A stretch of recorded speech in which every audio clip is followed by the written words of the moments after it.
Saludos, amables televidentes, bienvenidos a este su espacio, Economía Popular por la Z101 en sus tres frecuencias para transmisión a nivel nacional, 101.1, 101.3 y 101.5 en todo el territorio. También se pueden seguir y sintonizar a la Z101 a través de nuestro canal de YouTube Z Digital o a través de las redes sociales Z101 Digital para Facebook y también para X. Yo también me comunico con los amables oyentes que me escriben a través del 849-410-5579, pero recuerden que también la magia de la televisión transmite a la Z101 24 horas todos los días a través del canal 90 de Altis y el canal 110 de Claro.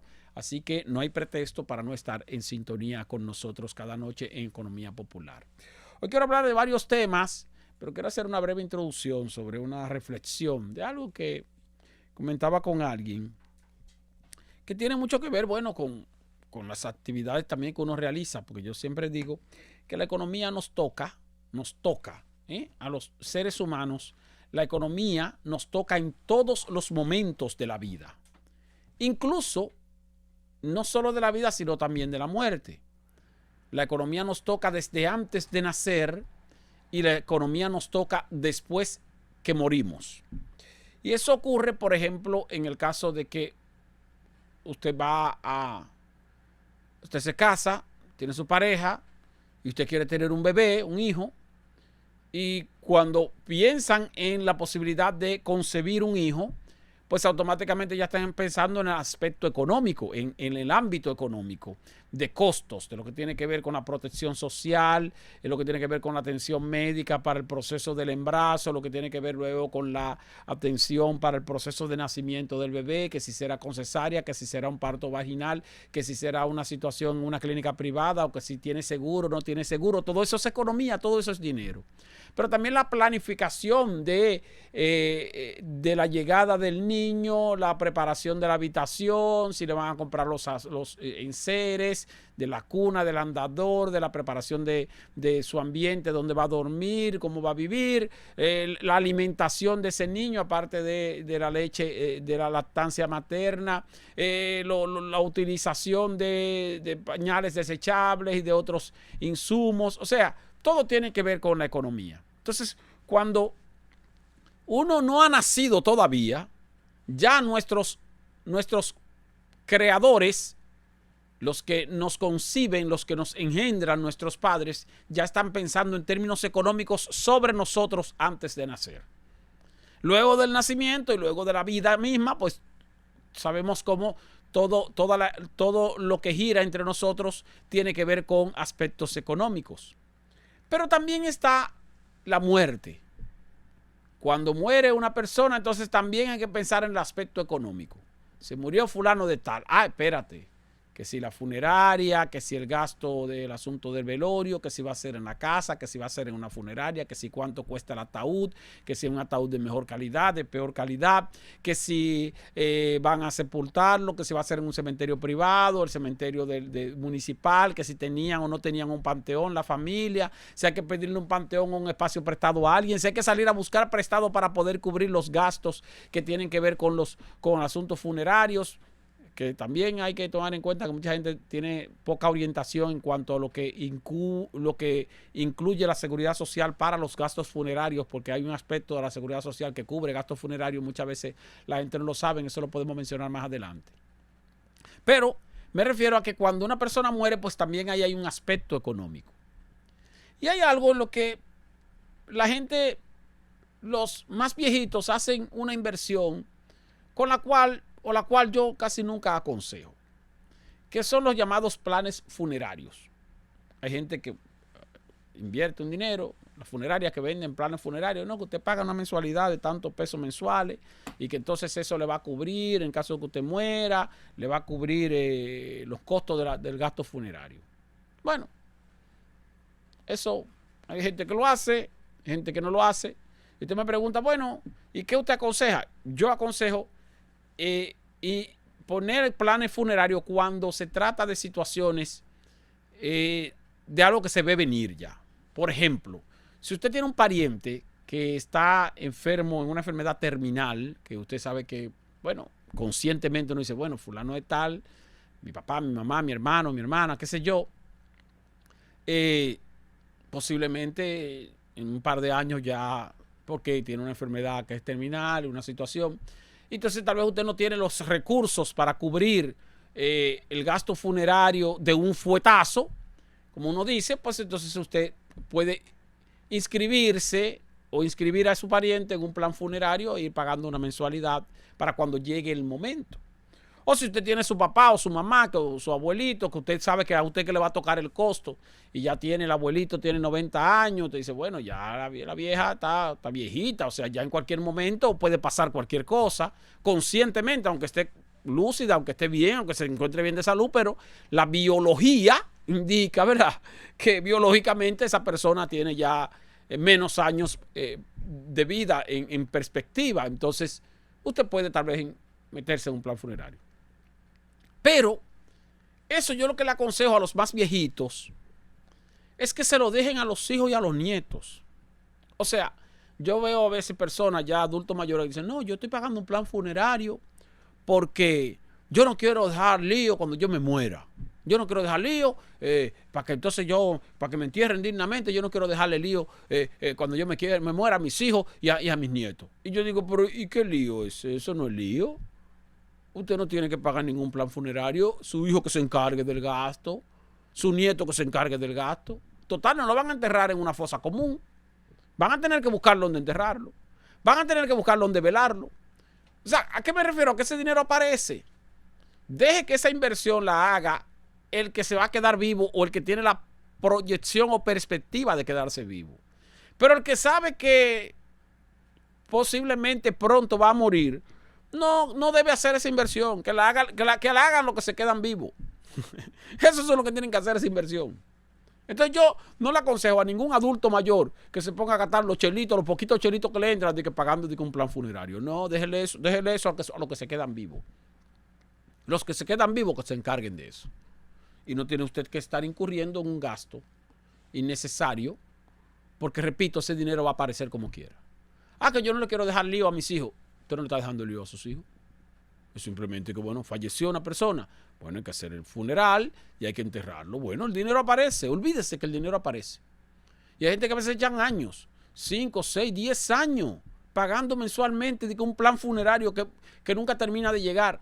Además, tome en cuenta algo, que cuando usted paga un plan funerario, como quiera siempre hay que pagar una diferencia, porque siempre dice, bueno, el problema es que el plan, no, pero mira, este es el ataúd que yo quiero. No, es que el plan no incluía ese ataúd, incluía uno de menos calidad.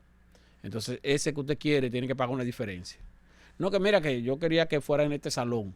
Sí, pero el problema es que el plan que usted pagaba no incluía ese salón. El salón que incluía era el salón, usted tenía un plan, el plan que usted tenía era el plan C, y el que usted quiere ahora es el A. Si usted quiere el A, entonces el plan A es más caro, entonces tiene que pagar la diferencia. O sea, al final siempre se termina pagando una diferencia. Entonces, ¿para qué pagar un plan funerario? Claro que los dueños de funerarias que venden planes funerarios seguro estarían diciendo, Esteban Delgado me está dañando el negocio. No, yo no estoy dañando el negocio. Lo que quiero decir con esto es que eso no siempre es necesario. Puede que se convierta en un gasto innecesario, porque además los que se quedan vivos van a buscar los recursos para cubrir eso. Y aparte de eso, repito, los planes funerarios casi siempre pagan una diferencia, porque generalmente la gente no paga el plan más premium, más óptimo, y muchas veces no le dan la información completa. Y entonces cuando llega el momento, aquel momento difícil del fallecimiento, entonces, bueno, déjame coger para la funeraria, mira, yo tengo un plan aquí porque me cubre todo. Entonces, no, sí, pero espérese. Que ese plan no le cubría esta parte, que sí le cubría esta otra parte, que sí. Entonces ahí aparecen lo que la gente siempre dice cuando ponen un especial, que ustedes lo ven en la televisión o algo, un anuncio, un especial que dice que ciertas condiciones se aplican. Ciertas condiciones, las condiciones aparecen cuando llega el momento que usted lo necesita. Entonces ese tipo de elementos son los que se tienen que tomar en cuenta al momento de hacer determinados gastos o determinadas inversiones, porque pudiera verse como una inversión, pero que no son necesarios en el momento, y que para el momento, cuando llegue el momento, pues tampoco valdría la pena que sea usted el que haga ese gasto, cuando eso lo puede cubrir sus hijos. Yo particularmente, usted me dice a mí, bueno, mira, Esteban Delgado, pero entonces tú, no, yo tengo, mi madre afortunadamente está viva todavía, tiene 80 y pico de años. ¿Y qué yo digo? Yo digo, no se meta en planes funerarios para nada. ¿Por qué? Porque eso, en el momento en que llegue, si llega primero que nosotros, como biológicamente debería ocurrir, nosotros, los hijos, nos encargamos de eso. Dice, no se preocupe por gastos después que usted se muera. Porque ya bastante se preocupó usted por gastos desde antes de nosotros nacer. Y después que estuvimos vivos también para poder formarnos y criarnos. Todo era economía. Y también va a preocuparse por la economía después que se muera. No, hombre, déjele esa preocupación a los que quedan vivos. Y no usted, que ya debe irse en paz. En paz. Vamos a una pausa y cuando retornemos seguimos con más contenido de economía popular, pero ya para hablar sobre otro aspecto relacionado también con la economía en nuestras vidas y relacionado con algunas coberturas que hacen o que se hacen en la seguridad social, en una parte de la seguridad social que tiene que ver con los gastos funerarios. Volvemos en breve. Economía Popular Z101. Gracias por continuar con nosotros en Economía Popular por la Z101, canal 90 de Altis, canal 110 de Claro. Les mencionaba lo del vínculo que tiene la economía sobre nosotros desde antes de nacer, mientras vivimos y después de morir. En la seguridad social, el sistema de seguridad social para los trabajadores formales que cotizan a la seguridad social no cubre gastos funerarios en la normalidad. Sin embargo, hay un aspecto de la seguridad social que sí lo cubre. Y me refiero al seguro de riesgos laborales. El seguro de riesgos laborales es cuando una persona muere por un accidente mientras está trabajando o mientras va del camino de su casa hacia su trabajo o mientras va del camino de su trabajo hacia su casa o por una enfermedad que está íntimamente vinculada con su trabajo. Entonces se conoce como seguro de riesgo laboral porque tiene que ver con la protección para la enfermedad o muerte por accidente laboral o por enfermedad laboral. La enfermedad laboral es un poco más difícil porque determinar que una persona se enfermó específicamente de un padecimiento específico porque realizaba un trabajo específico, eso es un poco complicado. Eso requiere ciertas evaluaciones médicas, ese tipo de cosas. O sea, qué sé yo, pero puede pasar. Una persona que trabaja en una empresa de baterías, por ejemplo. Por poner un ejemplo. Y le da un cáncer de pulmón que le afecta la respiración y la broma. Bueno, ya esa es una enfermedad laboral que se puede demostrar que está vinculada con la actividad que realizaba en la empresa donde trabajaba. Por ejemplo. O una persona que trabaja, qué sé yo, escribiendo. Por poner un ejemplo. Usted trabaja escribiendo, como nosotros los periodistas, trabajamos escribiendo, un mecanógrafo, una cosa, bueno, lo que usted quiera. Pero esa persona de repente le dio una enfermedad que le provoca una parálisis en las articulaciones de las manos. Pues puede darse el caso de que se demuestre que esa enfermedad que tiene esa persona, esa discapacidad, fue por el trabajo que realizaba en la empresa donde trabajaba. Y entonces se puede demostrar así que se trata de una enfermedad laboral. Pero requiere de muchas evaluaciones médicas. Ahora, cuando se trata de un accidente laboral es más fácil de demostrarlo porque, bueno, un accidente fue un accidente. Usted estaba trabajando y qué sé yo, se cayó un andamio, el andamio le dio un tablazo en la cabeza, quedó lisiado o murió. Bueno, ya se sabe que fue un accidente laboral en su centro de trabajo. O si fue camino a su trabajo, un accidente de tránsito, lo que sea. El punto es, para no alargar mucho el cuento, que cuando se trata de una muerte por accidente laboral o por enfermedad laboral, la cobertura le corresponde al seguro de riesgo laboral. Y dentro de la cobertura, que puede ser el seguro de sobrevivencia para la familia de la persona que muere y ese tipo de cosas, dentro de la cobertura está el gasto funerario. Pero mucha gente lo ignora eso. Entonces, tú tienes un pariente, trabaja, cotiza a la seguridad social, murió de un accidente laboral, se sabe que fue un accidente laboral, y entonces, bueno, entre una cosa y otra se hace todo el trámite, la gente se enlía, busca prestado, le pide a alguien, a algún familiar para cubrir los gastos funerarios. Y muchas veces pierde de vista que hay una cobertura de gastos funerarios cuando se trata de muerte por accidente o por enfermedad laboral. a través de el seguro de riesgos laborales que lo administra, lo regentea, se puede decir así, el IDOPRIL. Y su empleador lo sabe también. Pero a veces los propios empleadores no lo saben. Aquí hay muchas empresas, pequeñas principalmente, las pequeñas, las micro, pequeñas y medianas empresas que están formalizadas, que ignoran los beneficios que tienen sus trabajadores que cotizan a la Seguridad Social y que tienen ellos mismos como empleadores dentro de la Seguridad Social. Porque criticamos mucho el sistema de Seguridad Social, pero criticamos porque muchas personas no los conocen y entonces no se dan cuenta de cuáles son los beneficios que tiene muchos beneficios, más de lo que usted se imagina, pero ese es otro tema.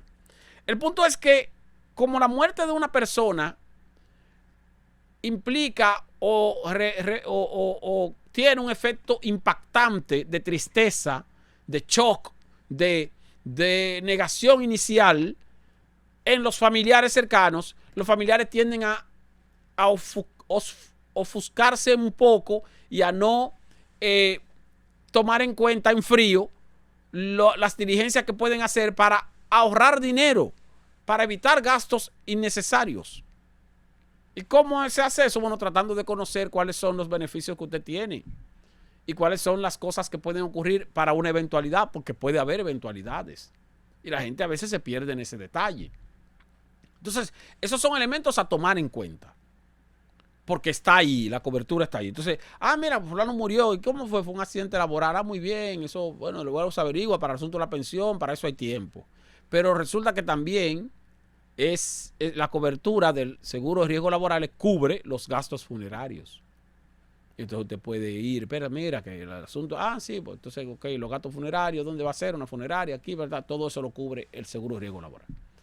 Y si no lo cubre 100%, porque tal vez usted escogió un plan funerario que tal vez supera algún tope, porque usted debe tener algún tope, me imagino, bueno, pues usted paga la diferencia, pero ya usted sabe que ese dinero, que ese gasto está cubierto.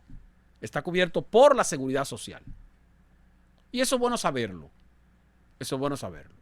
Eso es aparte, repito, de el plan de pensión, la pensión de sobrevivencia que le corresponde a la esposa, a su cónyuge, mujer u hombre, su cónyuge, y a sus hijos menores de 18 años que le corresponde la pensión. Que también yo debo repetir esta parte que siempre la menciono porque a veces nos perdemos también en detalle.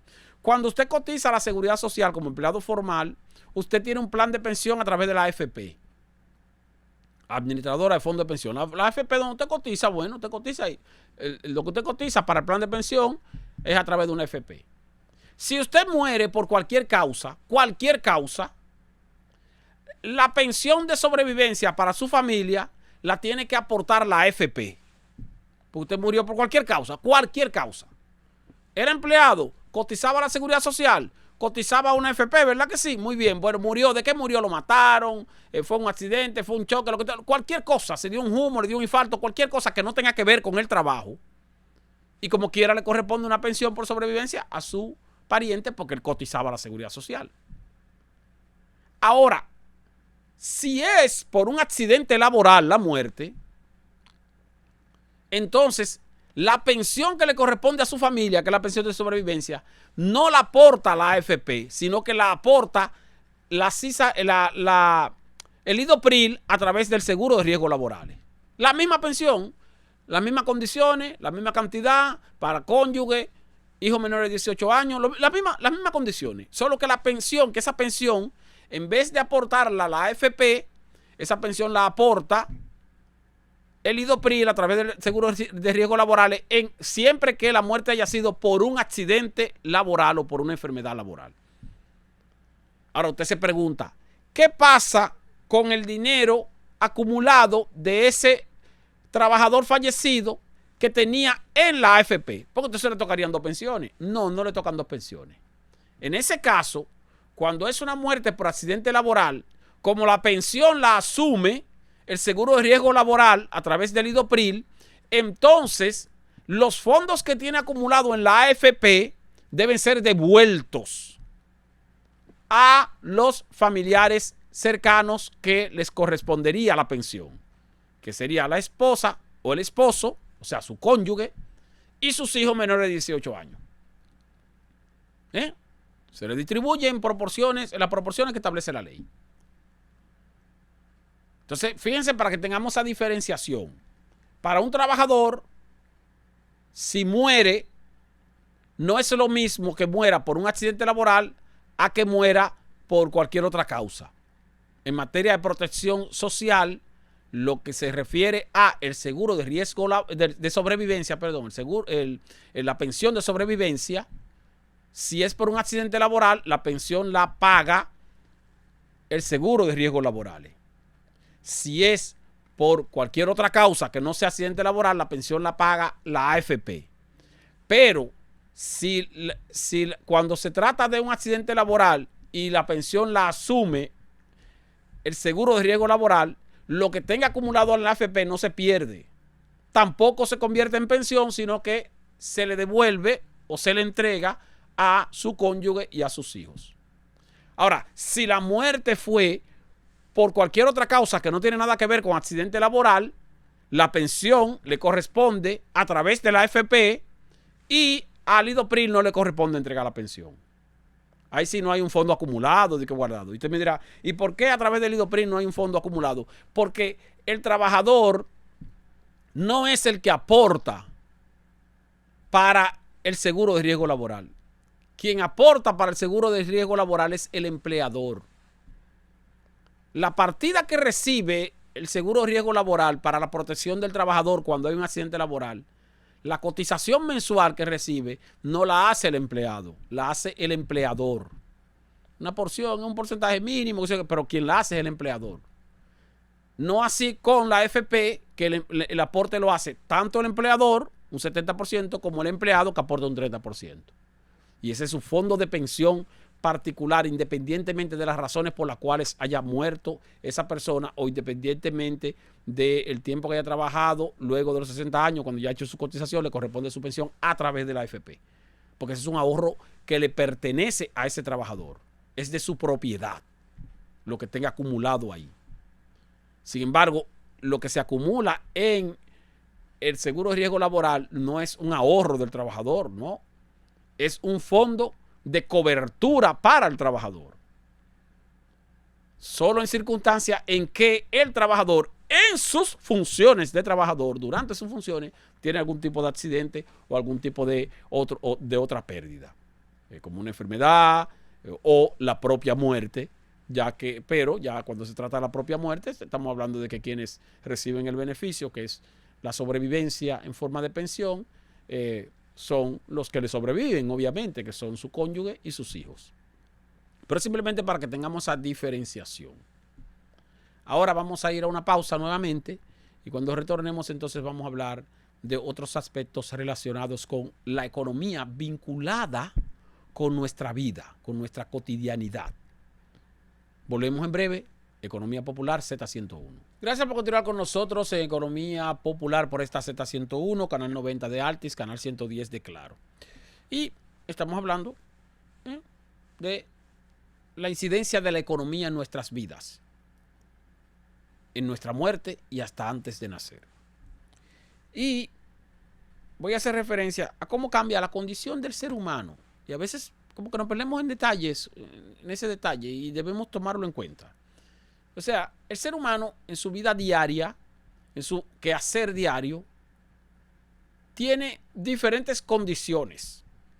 Usted se levanta en la mañana, si usted es adulto, si usted trabaja, entonces cuando usted se levanta en la mañana, que se prepara en su casa, verifica, se asea, utiliza jabón, utiliza crema dental, utiliza lo que tiene que ver con perfume o desodorante, utiliza crema.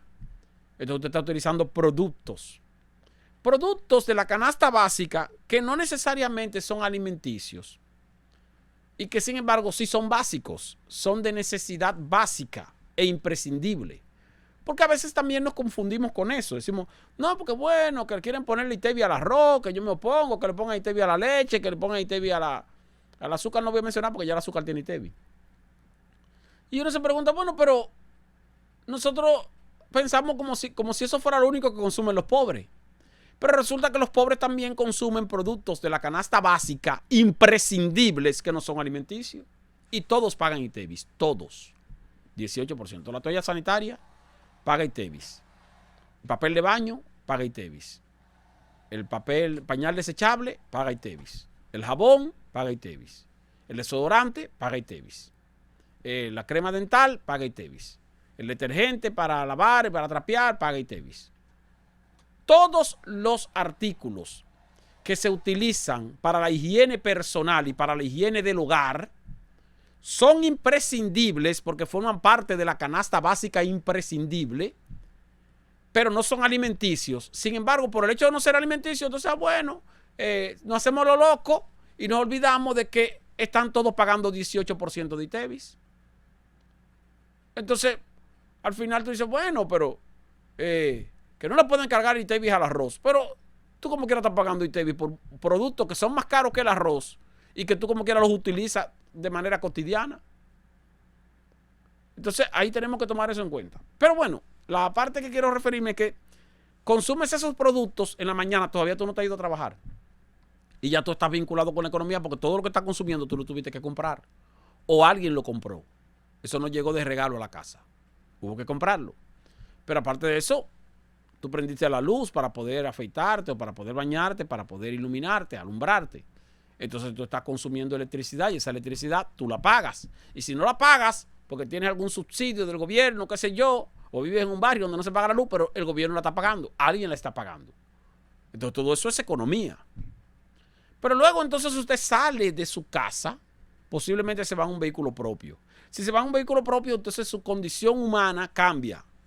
Ya usted no está dentro de la casa, por lo tanto, como usted está en la calle, en el camino hacia su trabajo, en su vehículo, usted está conduciendo, usted es un conductor. Su condición humana cambió, porque usted, en ese momento usted es un conductor.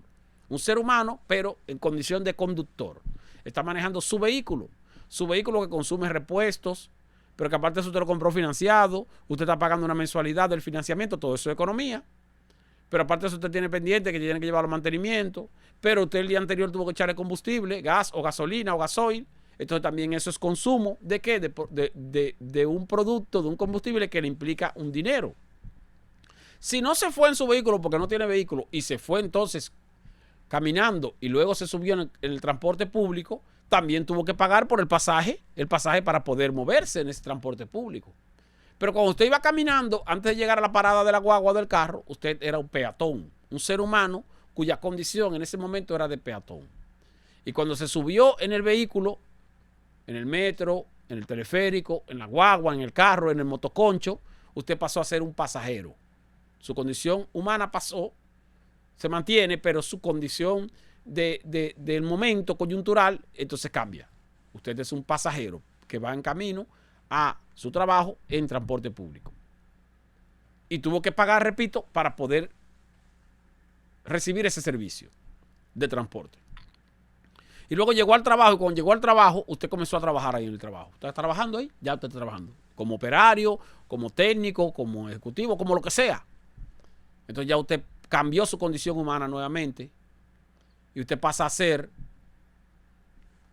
empleado, miembro de la clase trabajadora o miembro de la clase obrera. Pasa a ser parte del sector laboral, ya sea formal o informal. Pero usted ahí cambió de condición y ahora usted es trabajador.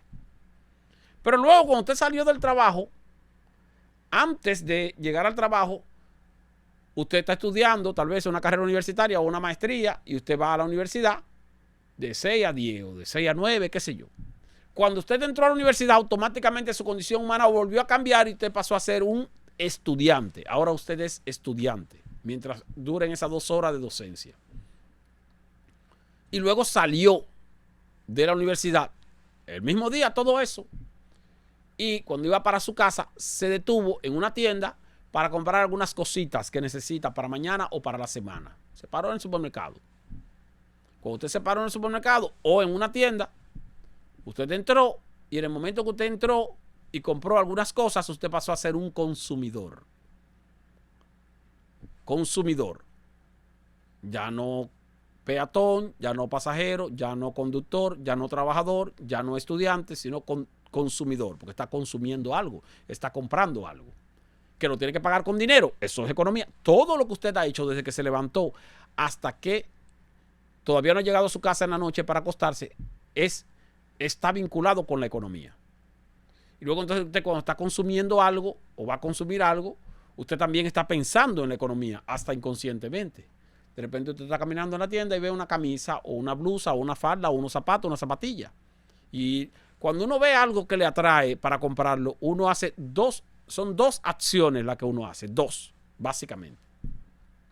La primera es mirar el artículo, revisarlo, me gusta, qué chulo se ve, qué chévere, lo que sea. Esa es la primera acción.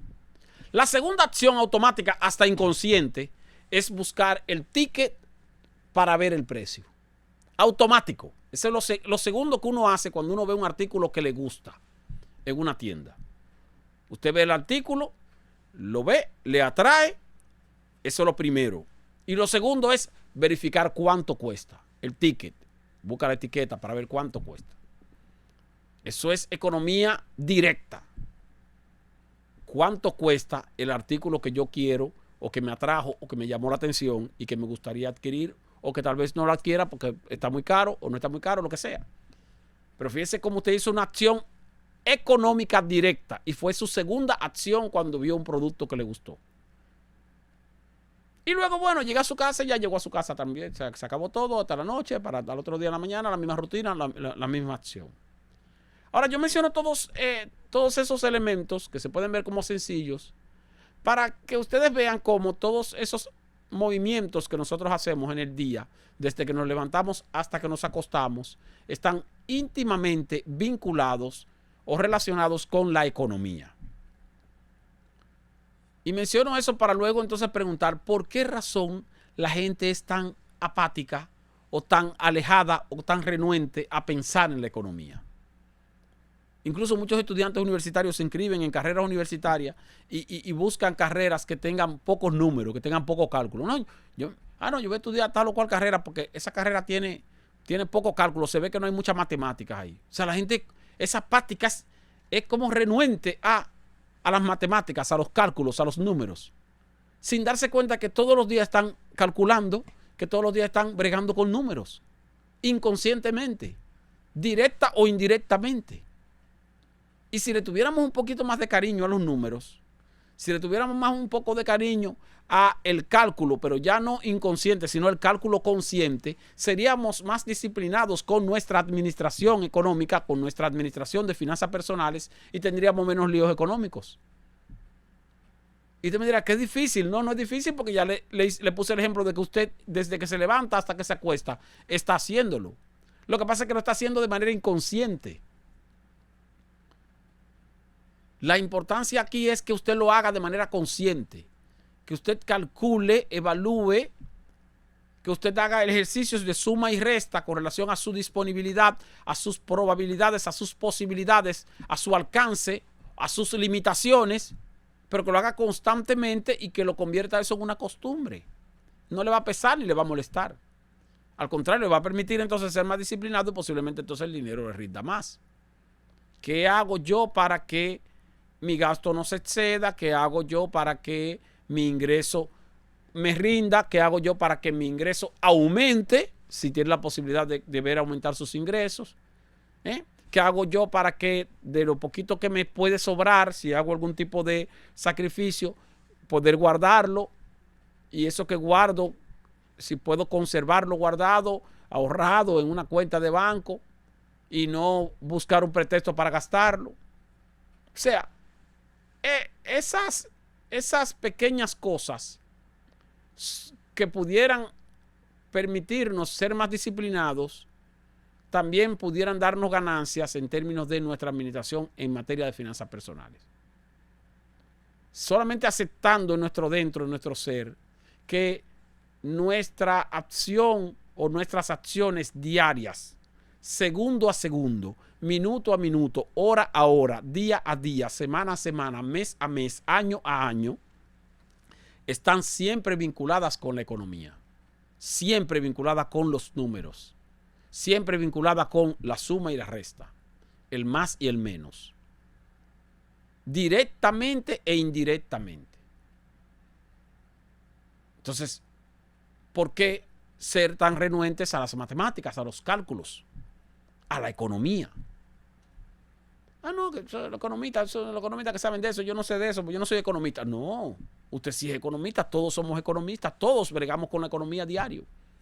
Todos somos economistas, lo que pasa es que unos les prestamos un poco más de atención y otros le prestan menos atención. Me gusta mucho cuando hablo con fanáticos del deporte. ¿Por qué? Porque resulta que los fanáticos del deporte, sin darse cuenta, son de las personas que más seguimiento le dan a las estadísticas y a los cálculos. Cuando tú oyes un tipo de esto que sabe muchísimo de béisbol, de basquetbol, de que si yo que te habla de que tal jugador, de que si yo qué, que si marcó, que si no marcó, que si el rendimiento, que si esto, que si tiene aquello, que si tiene lo otro, que si fulano es mejor que fulano, que si fulano es más superior que fulano, porque le lleva en bateo, que le lleva en picheo, que le lleva esto, que le lleva aquello. Todo eso es cálculo, todo eso es estadística, todo eso es número.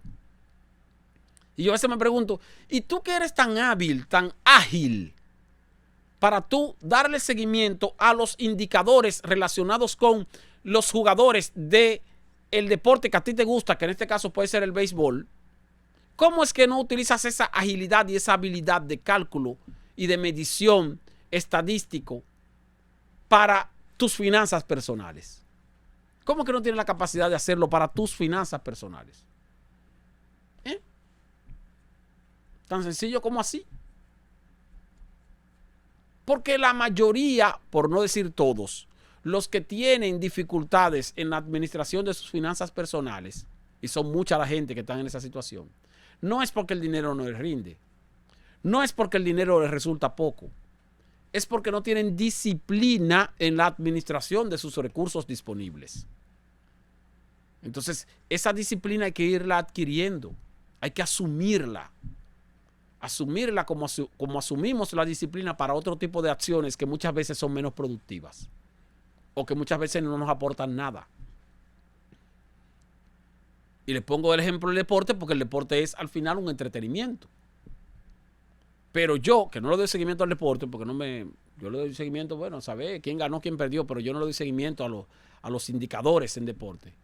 Pero a veces me siento sorprendido cuando veo gente que ni siquiera tienen un nivel académico suficiente y tienen una habilidad impresionante para llevar los cálculos y los números de las jugadas de sus jugadores favoritos o de su equipo favorito.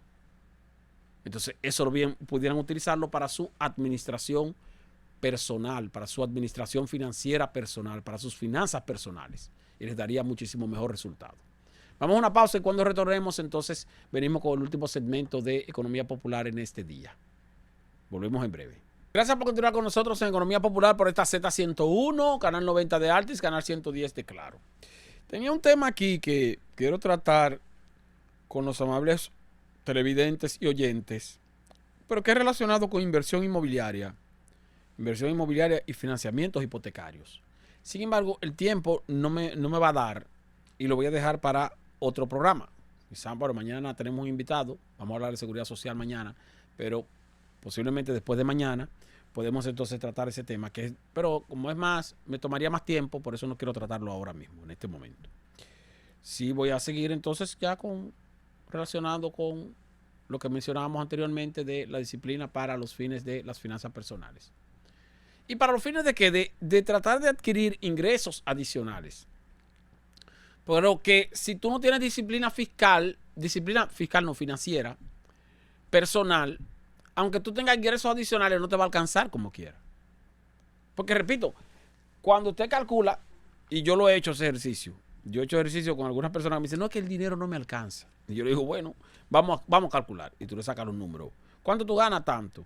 ¿Cuánto tú gastas de luz, transporte, esto, lo que sea, papá, de todos los gastos normales? Tu supermercado, lo que tú pagas de alquiler de la casa, si hay que pagar alquiler, lo que tú pagas del carro, lo que tú gastas para el pago de los servicios de televisión, de telecomunicaciones, servicios de electricidad y eso, papá, vamos a calcular. Y cuando tú le sacas el cálculo, te das cuenta que le sobra dinero. Dice, pero yo no entiendo cómo que tú haces ese cálculo y yo te estoy diciendo todo lo que yo gasto y sin embargo tú me estás diciendo que me sobra dinero y sin embargo a mí no me sobra. Ah, no te sobra porque hay algunas cosas ahí que tú no mencionaste porque tú entiendes que son asuntos que son insignificantes y sin embargo tienen un peso importante en tu presupuesto. Que son a veces lo que la gente le llama gastos hormigas. Eso se menciona mucho en materia de de finanzas personales, el gasto hormiga. ¿Qué son los gastos hormiga? Le dicen hormiga porque son chiquitos, pero de a mucho tú haces un hormiguero. Entonces, cuando son muchas hormigas, un hormiguero. Entonces, el gasto hormiga, porque tú como que no lo ves. No lo ves, pero te das cuenta luego que entonces te está llevando un dinero de tu presupuesto. Yo siempre pongo como ejemplo a los fumadores. Porque los fumadores, como lo que hacen es que fuman como una media cajetilla de cigarrillos, se fuman cigarrillos, después se fuman otros cigarrillos, se olvidan de eso qué. Entonces, cuando termina el mes o la semana, tú calculas cuántas cajas de cigarrillos tú te fumaste esta semana. O en el mes completo. Tantas cajetillas de cigarrillos a X precio cada cajetilla, eso da, qué sé yo, 10,000 pesos. Entonces, tú te fumaste 10,000 pesos en un mes o 15,000 pesos. Créame, yo conozco gente que se fuma más de 15,000 pesos en un mes. Te fumaste 15,000 pesos en un mes. Si tú tienes un salario de 50,000 pesos y tú sin darte cuenta te fumas 15,000 pesos en un mes, tú te estás fumando el 30% de tu salario, te lo estás quemando. Entonces, eso es un gasto hormiga, porque tú no te das cuenta. Inconscientemente, pero cuando tú te detienes fríamente a calcularlo, tú dices, pero ven acá, pero yo gasté X cantidad de dinero. Otro aspecto que también tiene que ver con el gasto hormiga es el de la manía, porque se ha convertido ya en una manía de todo pedirlo por delivery. El delivery, una aplicación, como tiene una aplicación en el celular, lo más fácil es tú consumir con el celular, porque tú, ¿verdad? Pide algo. Pídelo. No, pero pídelo por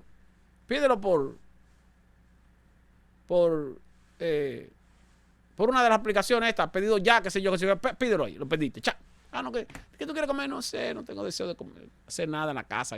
Ahora, dame pedir algo. 250. 300, 500, 600. Y cuando chequeas tu tarjeta de crédito te das cuenta de que, pero ven acá, pero yo gasté la mitad del salario. ¿Y qué pedido? O el taxi en Uber. No, que no me ven Uber. No, pero pedí un Uber, que te sale barato. Un Uber, otro Uber.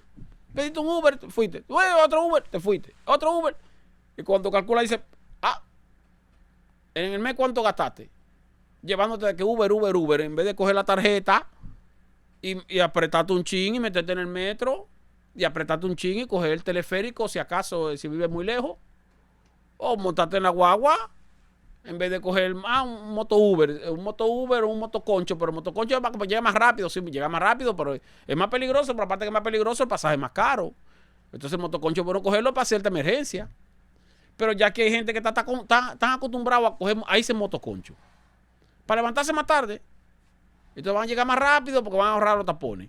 Pero sin embargo, posiblemente gastan más en pasaje utilizando el motoconcho que si utilizan el transporte normal. Que el transporte normal es más lento. Si es más lento, bueno, pues levántate un chin más temprano. Y simplemente tomas el transporte normal y te ahorras un dinero. Porque al final, cuando tú calculas, ¿cuánto tú estás gastando de motoconcho? 150, 200 pesos diarios. Y si tú te fueras en guagua, ¿cuánto gastarás? 60, 70. Pues entonces eso es gasto hormiga. Cuando lo calculas en el mes, te das cuenta de que estás gastando un dinero que tú no te estás dando cuenta, lo ves como inconsciente. No, pero que eso es bueno, pero es que yo tengo que trasladarme, como tengo que pagar pasajes. Sí, tienes que pagar pasajes, pero tú puedes tener una opción de pagar este pasaje o este otro pasaje. O la opción de que este pedacito, que cuando yo miro en internet, me doy cuenta de que Google me dice que de donde me deja una de las paradas hasta mi trabajo, yo puedo llegar caminando y me va a tardar, qué sé yo, 14 minutos. Bueno, pues tú puedes caminar esos 14 minutos.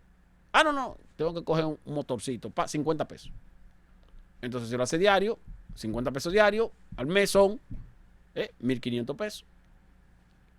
Entonces, esos son gastos hormiga. Entonces, que a veces no es que tú ganas poco y que el dinero no te rinde, sino que estás administrando mal lo que ganas. Que tal vez no es mucho, pero tal vez te alcanza o te alcanzaría. Y eso se agrava más cuando se trata de alguien que tiene un salario bueno, que gana suficiente, que no puede alegar que el dinero no le rinde porque gana poco, sino que gana suficiente y aún así no le alcanza. O aún así hace líos y tiene problemas con la tarjeta de crédito, atraso de pago y ese tipo de cosas. Entonces dice, bueno, pero ¿qué está pasando? Porque tú tienes un buen sueldo.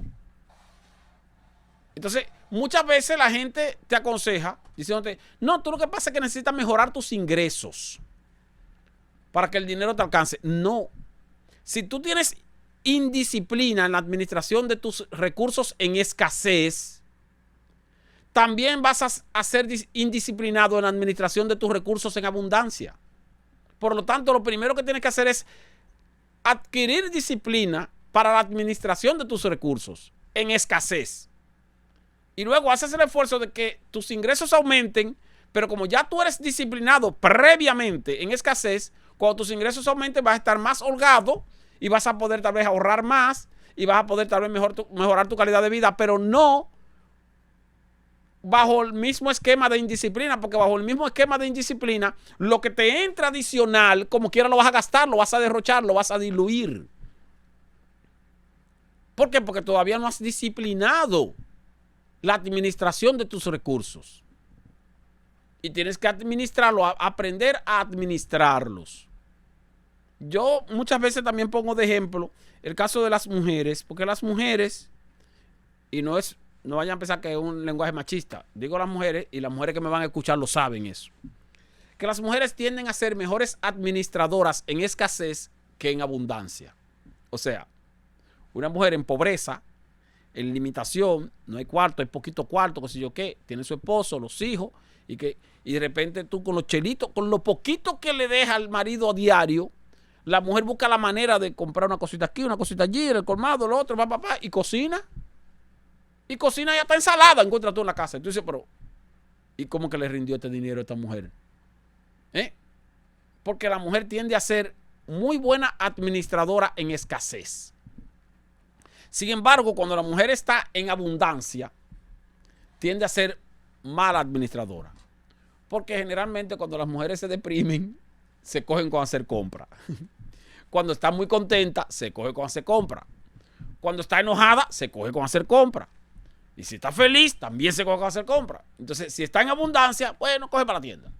Y va a la tienda y compra cualquier cosa. Entonces, por eso usted ve que el hombre tiene en el closet 5 pares de zapatos y la mujer tiene en el closet 25 pares de zapatos. ¿Usted entiende? Entonces, no es que sean derrochadoras o no, sino que tienden a ser más disciplinadas en escasez que en abundancia. Entonces, mi consejo es que hay que aprender, tanto hombres como mujeres, a ser disciplinados en escasez y llevar esa disciplina cuando está en abundancia. O sea, tu disciplina no puede cambiar cuando llegas a la abundancia. Tu disciplina tiene que seguir igual. Para cuando llegues a la abundancia, entonces puedas ahorrar parte de lo que tengas en abundancia. Porque posiblemente cuando estés disciplinado en escasez, tu disciplina solamente te permita, porque estás en escasez, porque ganas poco, solamente te permita manejarte sin déficit. No vas a tener excedente porque ciertamente no ganas mucho, pero no vas a tener déficit. Entonces ya, eso quiere decir que tú eres disciplinado en escasez. Ahora, si sigues siendo disciplinado cuando haya abundancia, vas a tener la suerte de que te vas a manejar bien, sin déficit y con excedente. Y ese excedente lo podrás usar como ahorro para poder entonces crearle algún tipo de propósito a ese ahorro, que pudiera ser comprar un vehículo, que pudiera ser comprar algún electrodoméstico, que pudiera ser incluso comprar tu casa. Pero la disciplina tiene que estar primero que el aumento de los ingresos. No es que yo necesito más ingresos para que el dinero me alcance. No. Necesitas ser disciplinado para que el dinero te rinda, aun cuando sea poco. Y luego para que te sobre cuando ya el dinero sea suficiente. Esos aspectos son los que hay que tomar en cuenta. No es si el dinero es mucho o poco.